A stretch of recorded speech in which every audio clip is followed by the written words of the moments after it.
When I was a little kid, every toy that was ever made, and I always see made in Taiwan.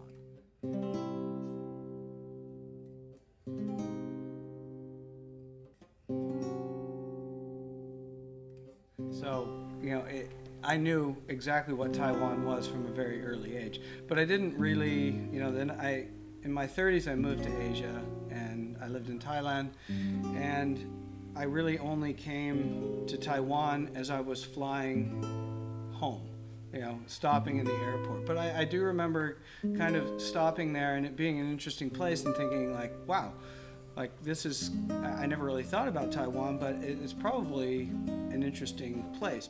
It sounds strange coming from an American perspective, but there were really two aspects to moving to a foreign country that attracted us. One were economics.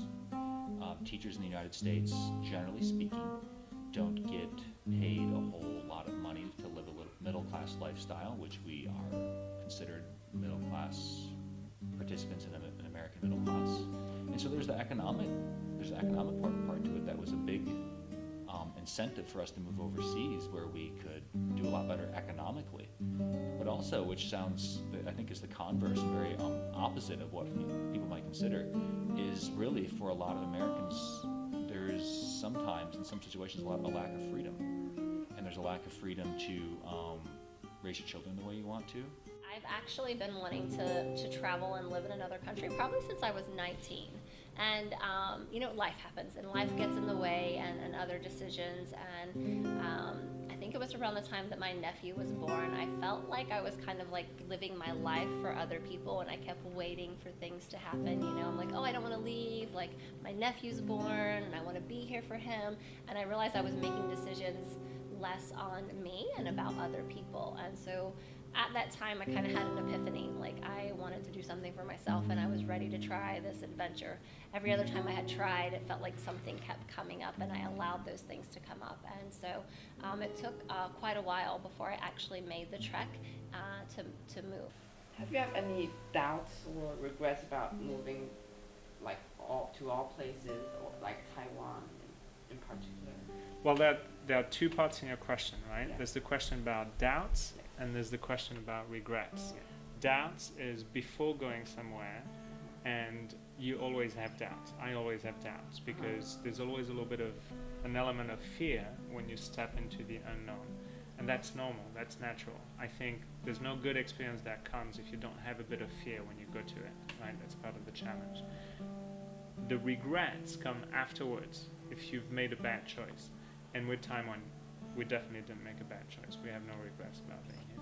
One of the biggest challenges for me on a day-to-day basis is that very little is in English. And, Chinese is a difficult language to speak and probably even more difficult to learn to read. So, I've had to resort to, other tactics, my phone, Google Translate for many, many things. And so I think just the language barrier has been the biggest issue for me. And the food, like, when I go to America, I know exactly what to order. I can read the menu.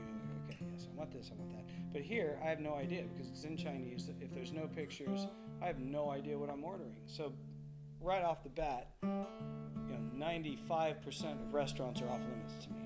When I first moved here, I was all alone, and I grew so much as a person in taking risks and trying new things and not allowing any fears to stop me from trying something new. And I think in that way, I've accomplished so many things I'm not sure I would have ever accomplished in the United States because of being in a new surrounding, of the people that I've met who've challenged me to go out. And I realized that living in the United States, I would consider myself very adventurous, but I feel like I'm way more adventurous since living here because of all the things I didn't necessarily allow fear to keep me from doing.